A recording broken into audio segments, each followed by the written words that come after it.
Fala pessoal, aula extra, uma aula bônus aqui dentro da aula número 2, ok? Então essa aqui é um bônus sobre uma filósofa da antiguidade pré-socrática, ok? Existe uma grande dificuldade de encontrar mulheres na filosofia, não por falta delas, elas existiam, mas sim por dificuldade de chegarem fragmentos delas até a nós hoje, né? Então nós sabemos aí o que a visão grega, por exemplo, não dava certo status à mulher, né? A mulher não era nem considerada uma cidadã, isso era restrito a homens e gregos, ok? Porém, existiam mulheres na filosofia, tá? E algumas escolas, como a escola de Pitágoras, como a escola de Platão, tinham mulheres entre os seus participantes. E uma delas é uma grande personagem da história da filosofia antiga, que infelizmente não chega muito conteúdo dela até nós hoje, por isso uma certa dificuldade em determinar, né, toda a sua vida e todo o seu trabalho, mas alguns fragmentos chegam para nós, né? Um deles aí eu vou comentar aqui nessa aula hoje. E quem é então essa filósofa? É Teano de Crotona, ok? Bom, quem foi Teano de Crotona, né? Foi uma filósofa pitagórica da antiguidade grega ou da antiguidade pré-socrática, tá bom? Ela nasceu provavelmente ali em 546 a.C. na cidade de Crotona, na Itália. E acredita-se que ela tenha escrito os tratados na área da filosofia, da matemática e da medicina. Lembrando que o trabalho filosófico na antiguidade misturava várias áreas diferentes e em Pitágoras entendia-se que o número era o responsável pelo funcionamento, lembra lá da causa formal de Aristóteles, né? Pelo funcionamento da realidade do cosmos. Logo, ele também vai trazer aí a teoria matemática. E Pitágoras, assim como os pitagóricos, entendiam que o corpo era um micro-universo, né? Como se tudo que há no universo, há também aqui no corpo, uma espécie de micro-universo. Então, pitagóricos escreverem sobre filosofia, matemática e medicina é sim até comum. E dentre os grandes nomes aí está Teano de Crotona, tá bom? Diga-se aí, existe aí, lógico, né, é difícil definir isso, mas que há debate, né, de Teano e até suas filhas sobre medicina com médicos da época, mudando a perspectiva de médicos, né, da antiguidade grega, tá bom? Aqui tem um problema de determinar de quem ela era de fato filha, ok? Alguns estudiosos vão dizer que ela era filha de Milo, que era muito provavelmente um patrocinador de Pitágoras.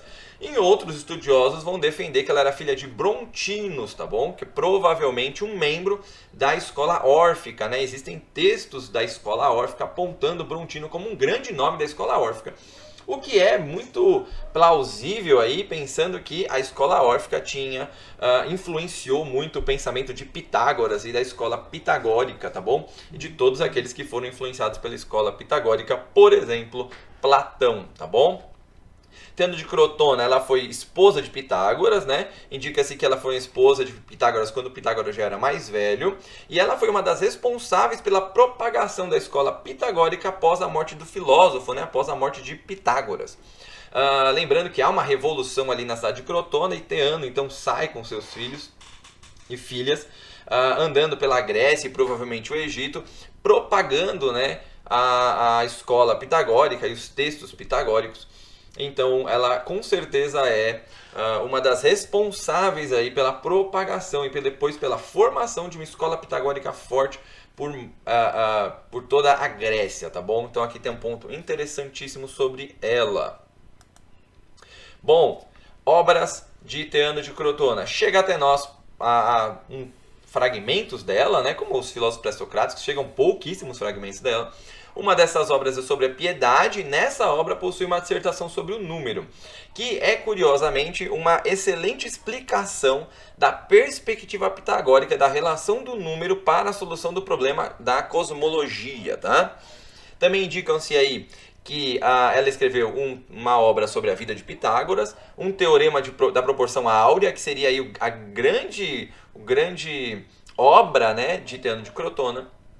um texto sobre teoria dos números e uma cosmologia, né, uma construção do universo, bem na linha aí do movimento pitagórico, e uma cosmologia muito interessante, assim, até a certo ponto, próximo da nossa ideia hoje, né, de formação da Via Láctea aqui, né? Ela propunha uma espécie de calor central, onde vários planetas estavam em volta, recebendo, né, o seu calor, né? Ela citava aí vários planetas que, sim, é bem próximo da ideia hoje do que a gente tem de Via Láctea, né, de universo. Bom, segundo Sanches, né, o Juan Sanches, o principal trabalho atribuído a Theano, conforme aí Ethel McLemore, trata da famosa proporção áurea, ok?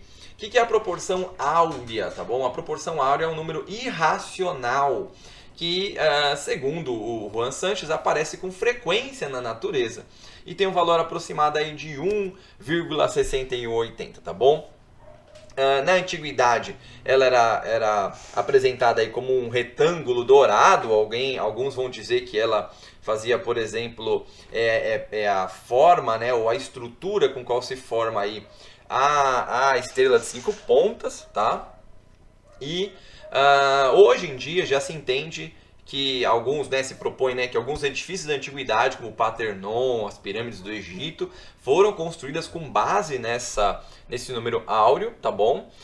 E que hoje em dia, né, na ciência mais contemporânea, já se vê esse número áureo aí, por exemplo, na espiral das flores de girassol, tá bom? Então esse seria o grande trabalho, né? Ela propõe o primeiro número irracional da antiguidade grega, tá bom? E da matemática da antiguidade. Então é muito curioso, porque ela traz ideias inovadoras sobre a matemática, né? Lembrando que a escola pitagórica é uma escola matemática, né?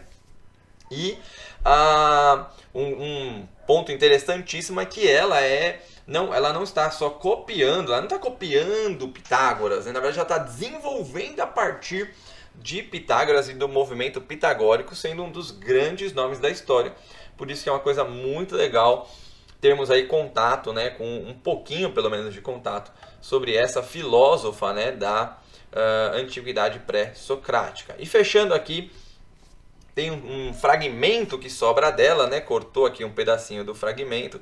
Vamos diminuir um pouquinho a câmera para vocês conseguirem ler o fragmento inteiro. Vou ficar bem pequenininho, melhor, eu vou ficar aqui embaixo, ó. Isso, né, vantagens aqui da tecnologia. Vamos ficar aqui embaixo para a gente poder ter contato com essa citação dela. Olha que curiosa essa citação, uma tradução aí para o espanhol, do grego para o espanhol, feita pelo Juan Sanches, e que eu fiz do espanhol para o português, tá bom? Se vocês quiserem ter acesso ao texto em grego no original, tá na Biblioteca Augustiana, ok? Olha o que ela diz. Ouvi dizer que os gregos pensaram que Pitágoras havia dito que tudo havia sido gerado pelo número. Olha, entendo aqui. Ela está dizendo que os gregos estavam tratando que Pitágoras estava dizendo que o número seria a causa material do cosmos, né? Como propunha, por exemplo, Tales com a água, Heráclito com fogo, como nós vimos aí na aula número 2. Olha o que ela continua. Mas essa afirmação nos perturba. Como podemos imaginar coisas que não existem e que podem engendrar? Ele disse não que todas as coisas nasceram do número, agora percebam aí a causa formal aí, né?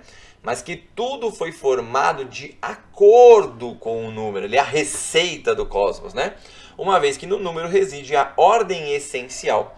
E as mesmas coisas podem ser nomeadas primeiro, segundo e assim por diante, somente quando participam desta ordem. Então, perceba esse texto de Theano de Crotona, que é uma das bases que a gente tem para afirmar, né, e concordar aí com Aristóteles no texto da Metafísica, de que para Pitágoras o número ele não era a causa material, né, ele não era a substância que deu origem a todas as coisas, mas era aí a receita, né, do nosso cosmos, era a causa formal aí em linguagem aristotélica, tá bom?